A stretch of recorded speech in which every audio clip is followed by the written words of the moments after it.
Have you ever wondered why we speak so many different languages? Why a simple conversation can be impossible between two people from different parts of the world? The answer might lie in an ancient story, a tale of ambition, unity, and a tower that aimed to pierce the very heavens. This is the story of the Tower of Babel. In the early days after the Great Flood, the Bible tells us that all of humanity was one. As they migrated from the east, they found a vast, fertile plain in the land of Shinar, which we now know as Mesopotamia, and decided to settle there. Life was good, their numbers grew, and their society flourished.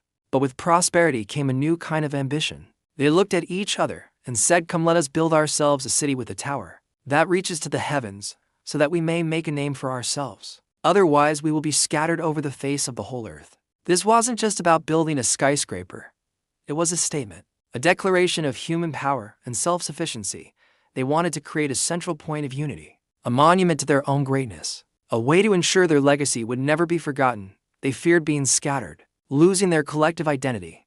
So, they began to work. Imagine the scene, a massive construction project in the middle of the ancient world. Instead of stone, which was scarce on the plain, they became innovators. "Come," they said, "let us make bricks and bake them thoroughly." They used these man-made bricks for stone and tar for mortar. Day after day, the tower grew, a testament to their incredible cooperation and shared goal. It climbed higher and higher, a man-made mountain rising from the flat earth, a finger pointing defiantly at the sky. Their unity was their greatest strength. With one language and one purpose, there was no limit to what they believed they could achieve. The tower was more than just a building.